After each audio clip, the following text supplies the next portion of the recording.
ਵਾਹਿਗੁਰੂ ਜੀ ਕਾ ਖਾਲਸਾ ਵਾਹਿਗੁਰੂ ਜੀ ਕੀ ਫਤਿਹ। North America news ਦੇਖ ਰਹੇ ਸਾਰੇ ਦਰਸ਼ਕਾਂ ਦਾ ਸਵਾਗਤ ਹੈ। ਮੈਂ ਹਾਂ ਗੁਰਿੰਦਰ ਸਿੰਘ। ਖਬਰਾਂ ਦੀ ਸ਼ੁਰੂਆਤ ਕਰ ਲੈਂਦੇ ਹਾਂ ਹੈਡਲਾਈਨਸ ਦੇ ਨਾਲ।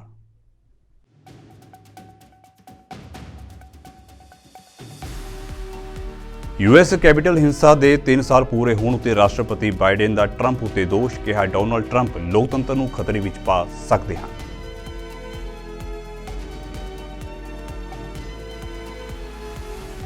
ਅਮਰੀਕਾ ਨੇ ਲਗਾਤਾਰ ਵਧ ਰਹੀਆਂ ਗੋਲੀਬਾਰੀ ਦੀਆਂ ਘਟਨਾਵਾਂ ਨੂੰ ਵੇਖਦਿਆਂ ਨੌਜਵਾਨਾਂ ਉੱਤੇ ਹਥਿਆਰ ਖਰੀਦਣ ਉੱਤੇ ਲਗਾਈ ਪਾਬੰਦੀ। ਅਟਾਰਨੀ ਜਨਰਲ ਮੈਰਿਕ ਗਾਰਲੈਂਡ ਨੇ ਦਿੱਤੀ ਜਾਣਕਾਰੀ।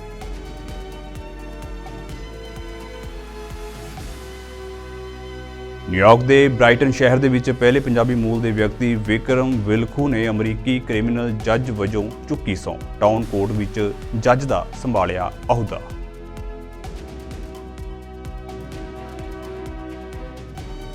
ਕੈਨੇਡਾ ਤੋਂ ਇੱਕ ਮੰਦਭਾਗੀ ਖਬਰ ਆਈ ਸਾਹਮਣੇ। ਕੈਨੇਡਾ ਗਏ ਪੰਜਾਬੀ ਨੌਜਵਾਨ ਯੁਗਵੀਰ ਸਿੰਘ ਦੀ ਦਿਲ ਦਾ ਦੌਰਾ ਪੈਣ ਕਾਰਨ ਮੌਤ।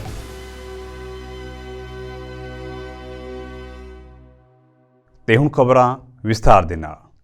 ਅਮਰੀਕਾ ਦੇ ਰਾਸ਼ਟਰਪਤੀ ਜੋ ਬਾਈਡਨ ਨੇ ਕੈਪੀਟਲ ਹਿੰਸਾ ਦੇ 3 ਸਾਲ ਪੂਰੇ ਹੋਣ ਉੱਤੇ ਸੰਬੋਧਨ ਕਰਦਿਆਂ ਕਿਹਾ ਹੈ ਕਿ ਸਾਬਕਾ ਰਾਸ਼ਟਰਪਤੀ ਟਰੰਪ ਲੋਕਤੰਤਰ ਲਈ ਸਭ ਤੋਂ ਵੱਡਾ ਖਤਰਾ ਹਨ। ਬਾਈਡਨ ਨੇ ਸਾਲ ਦੇ ਅੰਤ ਵਿੱਚ ਹੋਣ ਵਾਲੀਆਂ ਰਾਸ਼ਟਰਪਤੀ ਚੋਣਾਂ ਨੂੰ ਅਮਰੀਕਾ ਵਿੱਚ ਲੋਕਤੰਤਰ ਨੂੰ ਬਚਾਉਣ ਦੀ ਲੜਾਈ ਦੇ ਰੂਪ ਦੇ ਵਿੱਚ ਪੇਸ਼ ਕੀਤਾ ਅਤੇ ਸਾਬਕਾ ਰਾਸ਼ਟਰਪਤੀ ਟਰੰਪ ਨੂੰ ਮੁੱਖ ਖਤਰਾ ਦੱਸਿਆ ਹੈ। 3 years ago tomorrow, we saw with our own eyes the violent mob storm the United States Capitol.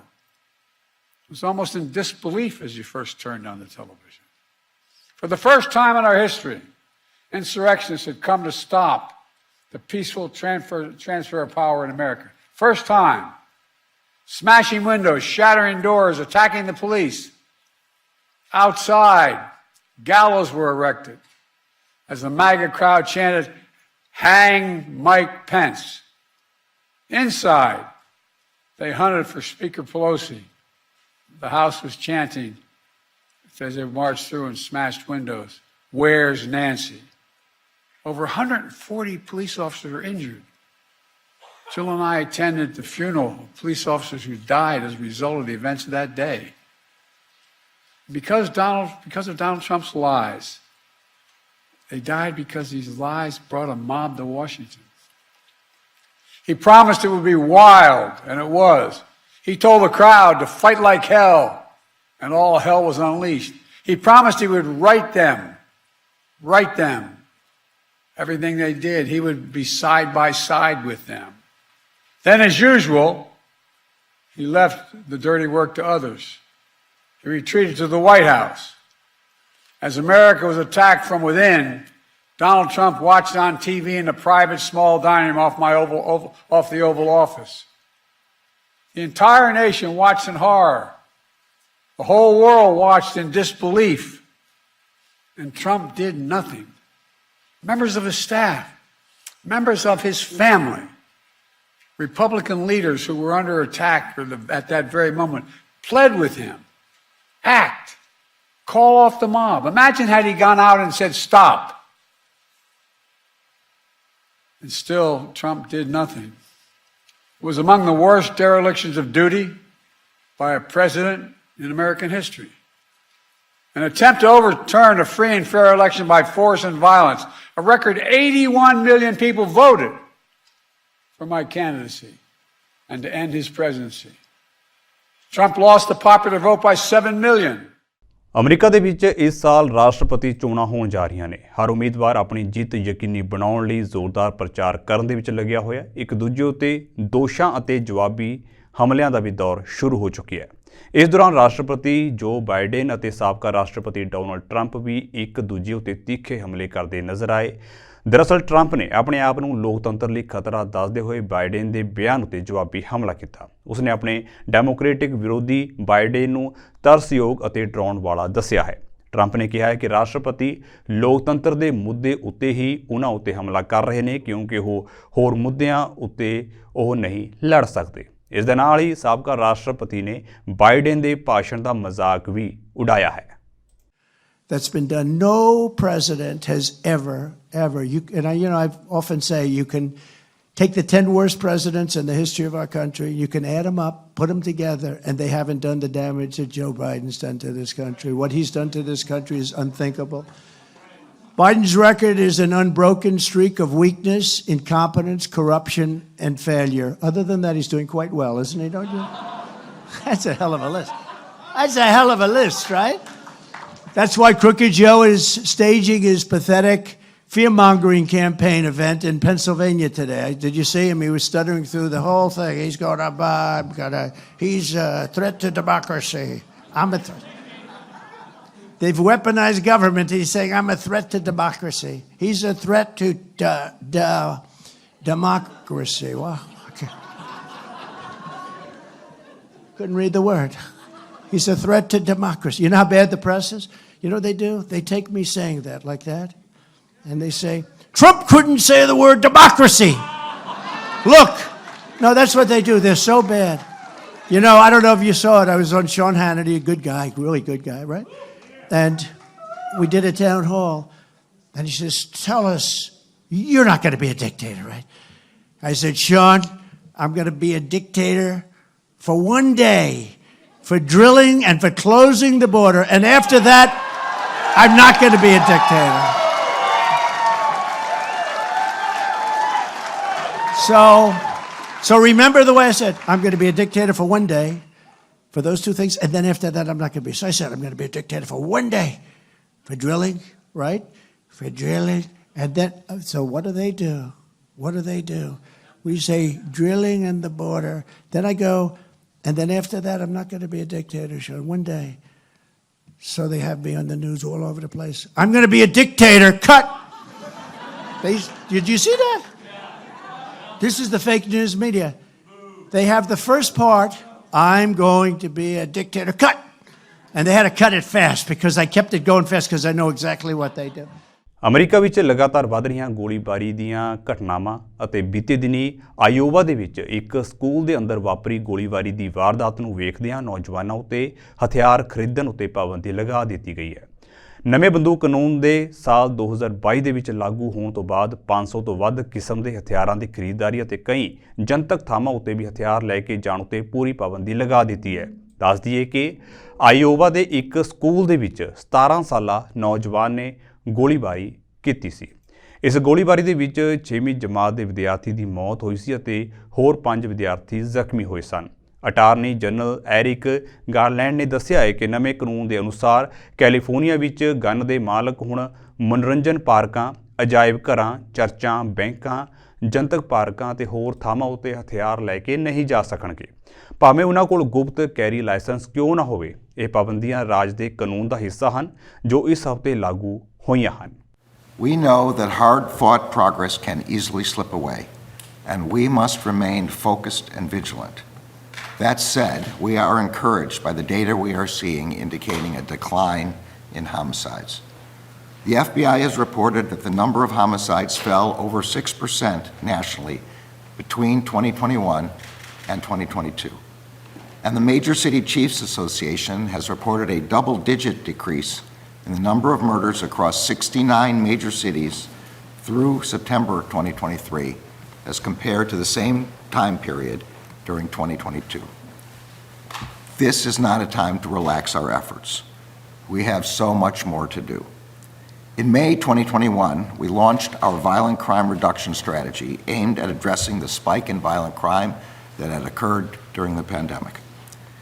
Central to that strategy has been the importance of our partnerships among federal law enforcement agencies who are assisting the fight against violent crime, partnerships with state and local law enforcement agencies tasked with protecting their local communities, and partnerships with the local communities themselves. As part of that strategy, we have been bringing to bear our technological tools, including advanced ballistics analysis, firearms tracing, crime gun intelligence centers, and local fusion cells to support joint law enforcement investigations to identify the principal sources of violent crime in specific local communities. We have also been bringing to bear our federal statutes and prosecutorial tools to arrest and convict the repeat offenders and criminal organizations that are the principal drivers of violent crime.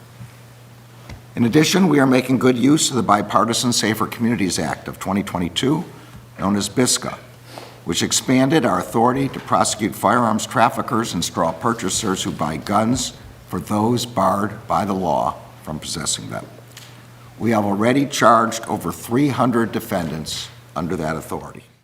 New York ਦੇ brighten ਸ਼ਹਿਰ ਦੇ ਵਿੱਚ ਪਹਿਲੇ ਪੰਜਾਬੀ ਮੂਲ ਦੇ ਅਮਰੀਕੀ criminal ਜੱਜ ਨੇ ਸਹੁੰ ਚੁੱਕੀ।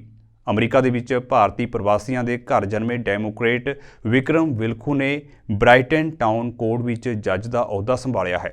ਭਾਰਤੀ ਅਮਰੀਕੀ ਸੈਨੇਟਰ ਜੇਰੇਮੀ ਕੂਨੀ ਨੇ ਦਸੰਬਰ 2023 ਦੇ ਵਿੱਚ ਵਿਲਖੂ ਦਾ ਉਮੀਦਵਾਰ ਵਜੋਂ ਸਵਾਗਤ ਕੀਤਾ ਸੀ।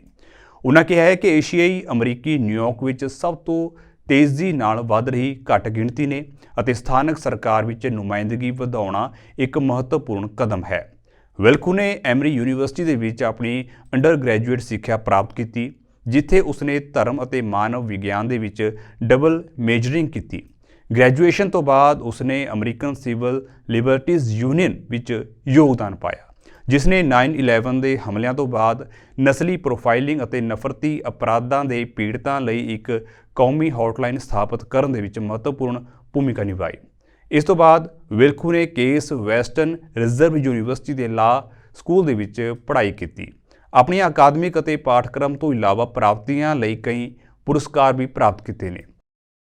ਉਡਾਨ ਦੌਰਾਨ ਵਾਪਰੀ ਹੈਰਾਨੀਜਨਕ ਘਟਨਾ ਤੋਂ ਬਾਅਦ ਅਲਾਸਕਾ 에ਅਰਲਾਈਨਸ ਦੇ ਬੋਇੰਗ 737 ਮੈਕਸ 9 ਦੀ ਐਮਰਜੈਂਸੀ ਲੈਂਡਿੰਗ ਕੀਤੀ ਗਈ। ਦਰਅਸਲ ਟੇਕ ਆਫ ਦੇ ਕੁਝ ਹੀ ਮਿੰਟਾਂ ਬਾਅਦ ਬੋਇੰਗ 737-9 ਮੈਕਸ ਜਹਾਜ਼ ਦਾ ਇੱਕ ਦਰਵਾਜ਼ਾ ਹਵਾ ਦੇ ਵਿੱਚ ਖੁੱਲ੍ਹ ਗਿਆ, ਜਿਸ ਕਾਰਨ ਐਮਰਜੈਂਸੀ ਲੈਂਡਿੰਗ ਕਰਨੀ ਪਈ। ਦੱਸ ਦਈਏ ਕਿ ਇਸ ਘਟਨਾ ਦੀ ਸਾਰੀ ਵੀਡੀਓ ਸੋਸ਼ਲ ਮੀਡੀਆ ਉੱਤੇ ਵਾਇਰਲ ਹੋ ਰਹੀ ਹੈ। ਜਹਾਜ਼ ਦੇ ਵਿੱਚ ਯਾਤਰਾ ਕਰ ਰਹੇ ਯਾਤਰੀਆਂ ਦੁਆਰਾ ਕੈਪਚਰ ਕੀਤੇ ਗਏ ਵੀਡੀਓਜ਼ ਦੇ ਵਿੱਚ ਦਿਖਾਇਆ ਗਿਆ ਹੈ ਕਿ ਵਿਚਕਾਰਲੇ ਕੈਬਿਨ ਦਾ ਦਰਵਾਜ਼ਾ ਅਚਾਨਕ ਖੁੱਲ੍ਹ ਕੇ ਜਹਾਜ਼ ਤੋਂ ਪੂਰੀ ਤਰ੍ਹਾਂ ਵੱਖ ਹੋ ਗਿਆ। ਪਤਾ ਲੱਗਿਆ ਹੈ ਕਿ ਇਹ ਜਹਾਜ਼ ਪੋਰਟਲੈਂਡ ਤੋਂ ਓਨਟਾਰੀਓ, ਕੈਲੀਫੋਰਨੀਆ ਜਾ ਰਿਹਾ ਸੀ। ਇਹ ਘਟਨਾ ਜਹਾਜ਼ ਦੇ ਉਡਾਨ ਭਰਨ ਤੋਂ ਤੁਰੰਤ ਬਾਅਦ ਵਾਪਰੀ ਹੈ। ਇਸ ਜਹਾਜ਼ ਦੇ ਵਿੱਚ 171 ਲੋਕ ਅਤੇ ਚਾਲਕ ਦਲ ਦੇ 6 ਮੈਂਬਰ ਸਵਾਰ ਸਨ, ਜੋ ਸੁਰੱਖਿਅਤ ਹਨ। ਅਮਰੀਕੀ ਸੁਰੱਖਿਆ ਬੋਰਡ ਦੇ ਵੱਲੋਂ ਬੋਇੰਗ 737 ਮੈਕਸ 9 ਦੀ ਐਮਰਜੈਂਸੀ ਲੈਂਡਿੰਗ ਦੀ ਜਾਂਚ ਕੀਤੀ ਜਾ ਰਹੀ ਹੈ ਅਤੇ ਇਹ ਪਤਾ ਲਗਾਇਆ ਜਾ ਰਿਹਾ ਹੈ ਕਿ ਹਾਦਸਾ ਕਿਵੇਂ ਵਾਪਰਿਆ।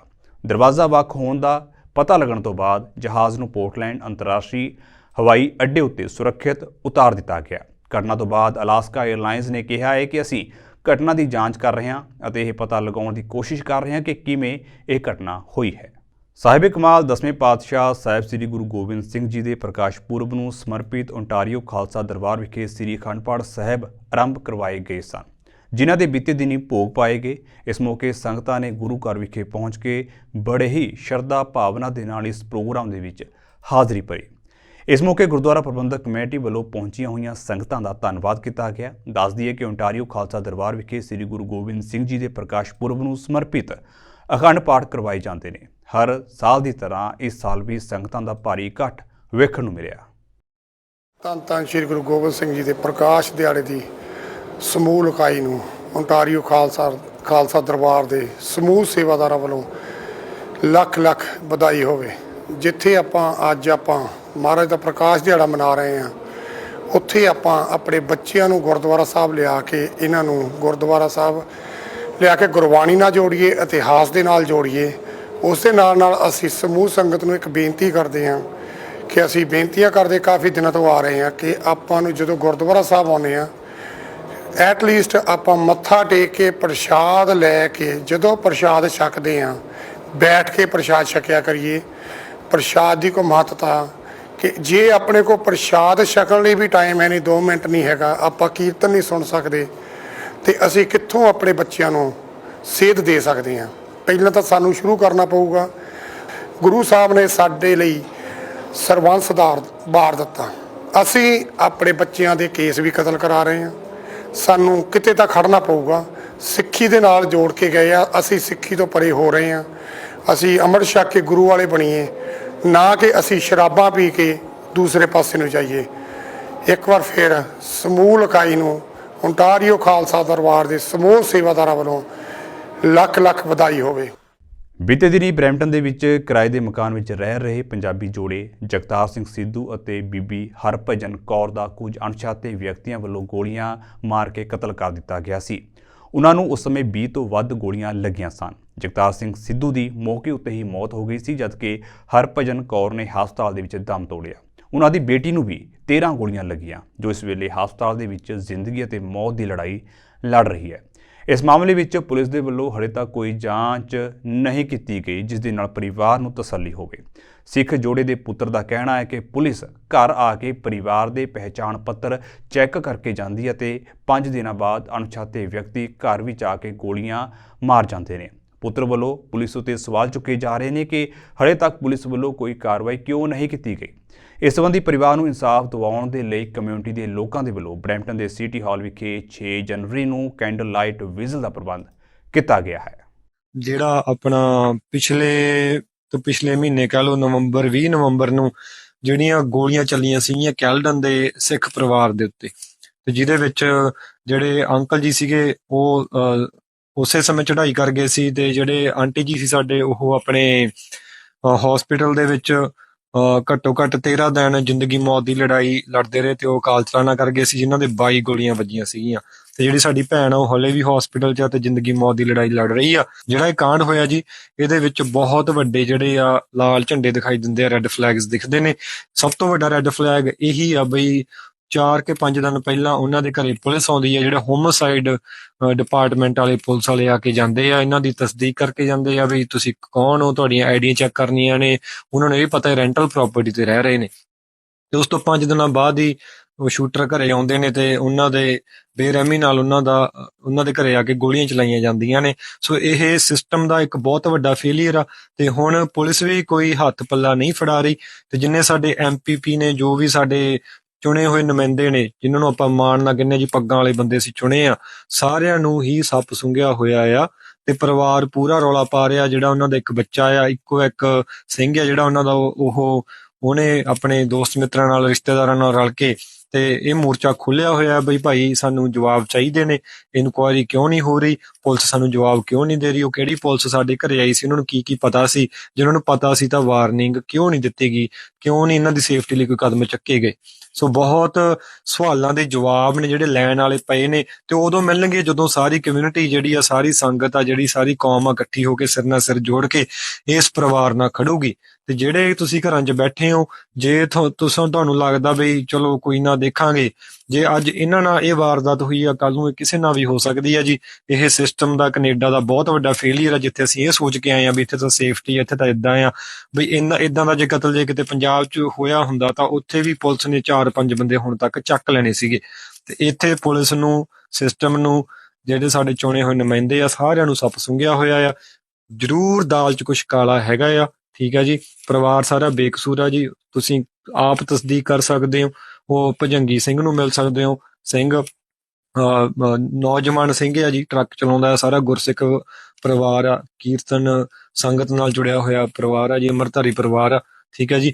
ਸੋ ਇਹ ਹੁਣ ਅਸੀਂ ਸੰਗਤ ਦੇ ਹੱਥ 'ਚ ਦਿੰਨੇ ਆ ਭਾਈ, ਹੁਣ ਤੁਸੀਂ ਨਾਲ ਖੜਨਾ ਹੈ ਪਰਿਵਾਰ ਦੇ, ਤੁਸੀਂ ਜਵਾਬ ਮੰਗਣੇ ਆ ਸਰਕਾਰ ਤੋਂ, ਪੁਲਿਸ ਕੋਲੋਂ, ਇਹਨਾਂ ਮੰਤਰੀਆਂ ਕੋਲੋਂ ਬਈ ਭਾਈ ਸਾਨੂੰ ਜਵਾਬ ਦਿਓ, ਇਹ ਕਿਉਂ ਹੋਇਆ, ਕਿਹਨੇ ਕੀਤਾ ਤੇ ਕਾਹਤੋਂ ਕੀਤਾ, ਠੀਕ ਹੈ ਜੀ। ਸੋ ਉਹਦੇ ਸੰਦਰਭ ਦੇ ਵਿੱਚ ਕੈਂਡਲ ਲਾਈਟ ਵਿਜ਼ਲ ਰੱਖਿਆ ਗਿਆ ਆ ਜੀ ਆਪਣੇ ਬਰੈਂਪਟਨ ਸਿਟੀ ਹਾਲ 'ਚ 6 ਜਨਵਰੀ ਨੂੰ। ਸੋ 6 ਜਨਵਰੀ ਨੂੰ ਸ਼ਾਮ ਨੂੰ 4 ਤੋਂ 6 ਵਜੇ ਤੱਕ ਸਿਟੀ ਹਾਲ ਬਰੈਂਪਟਨ, ਜਿਹੜਾ ਆ 2 ਵਿਲਿੰਗਟਨ ਸਟਰੀਟ ਵੈਸਟ ਬਰੈਂਪਟਨ। ਸੋ ਇੱਥੇ ਬਾਈ ਜੀ ਜ਼ਰੂਰ ਪਹੁੰਚਿਓ ਤੁਸੀਂ। ਅਕਸਰ ਹੀ ਅਸੀਂ ਕੈਨੇਡਾ ਦੇ ਵਿੱਚ ਅੰਤਰਰਾਸ਼ਟਰੀ ਬੱਚਿਆਂ ਦੇ ਬਾਬਤ ਨਾਮ ਪੱਖੀ ਖਬਰ ਸੁਣਦੇ ਰਹਿੰਦੇ ਹਾਂ। ਕਦੇ ਕੋਈ ਚੋਰੀ ਦੀਆਂ ਘਟਨਾਵਾਂ, ਕਦੇ ਹੁੱਲੜਬਾਜ਼ੀ ਦੀਆਂ ਘਟਨਾਵਾਂ ਸਾਹਮਣੇ ਆਉਂਦੀਆਂ ਨੇ, ਪਰ ਇਸ ਦੇ ਨਾਲ ਹੀ ਕੈਨੇਡਾ ਦੇ ਵਿੱਚ ਉਹ ਅੰਤਰਰਾਸ਼ਟਰੀ ਵਿਦਿਆਰਥੀ ਵੀ ਹਨ ਜੋ ਗਰੀਬਾਂ ਦੀ ਮਦਦ ਕਰਦੇ ਨੇ, ਕੈਨੇਡਾ ਦੇ ਵਿੱਚ ਰਹਿ ਕੇ ਬਹੁਤ ਸਾਰੇ ਚੰਗੇ ਕੰਮ ਕਰਦੇ ਨੇ। ਇਸੇ ਤਰ੍ਹਾਂ ਹੀ ਬਹੁਤ ਸਾਰੇ ਅੰਤਰਰਾਸ਼ਟਰੀ ਵਿਦਿਆਰਥੀਆਂ ਦੇ ਗਰੁੱਪਾਂ ਦੇ ਵੱਲੋਂ ਸਰੀ ਸ਼ਹਿਰ ਤੋਂ ਅੰਤਰਰਾਸ਼ਟਰੀ ਵਿਦਿਆਰਥੀਆਂ ਦੀ ਇੱਕ ਯੂਨੀਅਨ ਦੇ ਨਾਲ ਮਿਲ ਕੇ ਇਹਨਾਂ ਠੰਡ ਦੇ ਦਿਨਾਂ ਦੇ ਵਿੱਚ ਬੇਘਰ ਲੋਕਾਂ ਵਾਸਤੇ ਫੂਡ ਅਤੇ ਕੱਪੜਿਆਂ ਦੀ ਡਰਾਈਵ ਦਾ ਪ੍ਰਬੰਧ ਕੀਤਾ ਜਾ ਰਿਹਾ ਅਤੇ ਗਰੀਬਾਂ ਦੀ ਮਦਦ ਕੀਤੀ ਜਾ ਰਹੀ ਹੈ। ਅੱਜ ਆਪਾਂ ਇੰਟਰਨੈਸ਼ਨਲ ਸਟੂਡੈਂਟ ਯੂਨੀਅਨ ਦੇ ਨਾਲ ਇੱਥੇ ਡਾਊਨਟਾਊਨ ਗੌਰ ਤੇ ਈਸਟਿੰਗ ਐਵਨਿਊਜ਼ ਤੇ ਆਏ ਸੀਗੇ। ਤੇ ਸਿੱਖੀ ਦੇ 3 ਪਿਲਰਸ ਦੇ ਵਿੱਚੋਂ ਇੱਕ ਹੈਗਾ ਵੰਡ ਛਕਣਾ।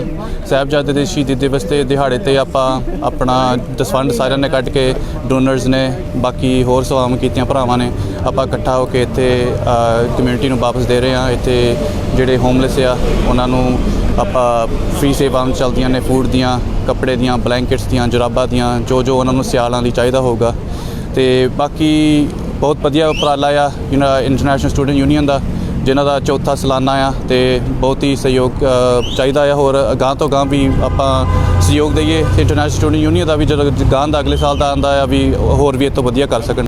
ਸਾਹਿਬਜ਼ਾਦਿਆਂ ਦੀ ਸ਼ਹੀਦੀ ਦਿਹਾੜੇ ਨੂੰ ਸਮਰਪਿਤ ਅਸੀਂ ਇੱਥੇ ਇਕੱਠੇ ਹੋਏ ਹਾਂ। ਉਹਨਾਂ ਦੀ ਯਾਦ ਦੇ ਵਿੱਚ ਅਸੀਂ ਇੱਥੇ ਵਿੰਟਰ ਡਰਾਈਵ ਕਰ ਰਹੇ ਹਾਂ। ਆਹ ਸਾਡੀ ਚੌਥੀ ਵਿੰਟਰ ਐਨੂਅਲ ਡਰਾਈਵ ਆ, ਅਸੀਂ ਹਰ ਸਾਲ ਕਰਦੇ ਹਾਂ, ਜਿਹਦੇ ਵਿੱਚ ਫ੍ਰੀ ਫੂਡ, ਕਲੋਥਸ, ਹੋਰ ਸਟੱਫਸ ਸਾਰਾ ਕੁਝ ਦਿੱਤਾ ਜਾਂਦਾ ਵਾ। ਅਤੇ ਜਿਵੇਂ ਕਿ ਜਸ਼ਨ ਨੇ ਦੱਸ ਦਿੱਤਾ ਵਾ ਵੀ ਕੈਨੇਡਾ ਨੇ ਸਾਨੂੰ ਬਹੁਤ ਕੁਝ ਦਿੱਤਾ ਵਾ, ਸੋ ਸਾਡਾ ਵੀ ਫਰਜ਼ ਬਣਦਾ ਵਾ ਇੱਥੋਂ ਦੀ ਕਮਿਊਨਿਟੀ ਲਈ ਅਸੀਂ ਕੁਛ ਕਰੀਏ, ਫਰਜ਼ ਨਿਭਾਈਏ। ਅਤੇ ਅਸੀਂ ਕਹਿੰਦੇ ਹਾਂ ਵੀ ਆਓ ਅੱਗੇ ਤੋਂ ਸਾਡੇ ਨਾਲ ਹੋਰ, ਇਸ ਵਾਰੀ ਬਹੁਤ ਬੰਦੇ ਸਾਡੇ ਨਾਲ ਜੁੜੇ ਆ।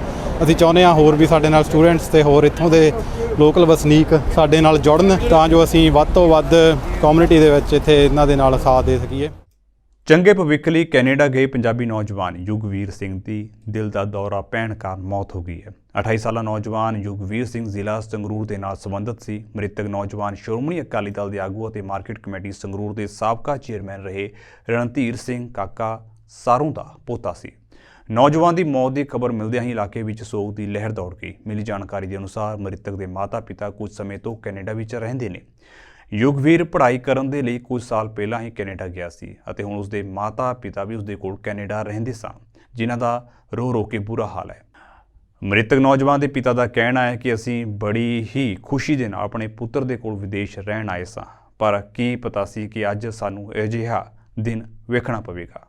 ਜਾਂਦਿਆਂ ਦੇ ਇੱਕ ਵਾਰ ਫਿਰ ਤੋਂ ਨਜ਼ਰ ਮਾਰ ਲੈਂਦੇ ਹਾਂ ਹੈਡਲਾਈਨਸ ਉੱਤੇ।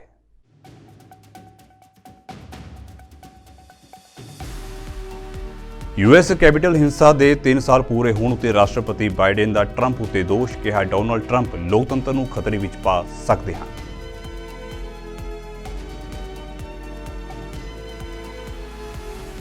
ਅਮਰੀਕਾ ਨੇ ਲਗਾਤਾਰ ਵਧ ਰਹੀਆਂ ਗੋਲੀਬਾਰੀ ਦੀਆਂ ਘਟਨਾਵਾਂ ਨੂੰ ਵੇਖਦਿਆਂ ਨੌਜਵਾਨਾਂ ਉੱਤੇ ਹਥਿਆਰ ਖਰੀਦਣ ਉੱਤੇ ਲਗਾਈ ਪਾਬੰਦੀ। ਅਟਾਰਨੀ ਜਨਰਲ ਮੈਰਿਕ ਗਾਰਲੈਂਡ ਨੇ ਦਿੱਤੀ ਜਾਣਕਾਰੀ।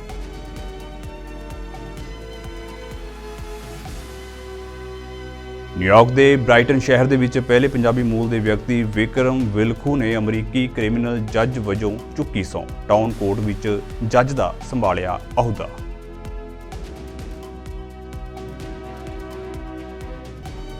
ਕੈਨੇਡਾ ਤੋਂ ਇੱਕ ਮੰਦਭਾਗੀ ਖਬਰ ਆਈ ਸਾਹਮਣੇ। ਕੈਨੇਡਾ ਗਏ ਪੰਜਾਬੀ ਨੌਜਵਾਨ ਯੁਗਵੀਰ ਸਿੰਘ ਦੀ ਦਿਲ ਦਾ ਦੌਰਾ ਪੈਣ ਕਾਰਨ ਮੌਤ।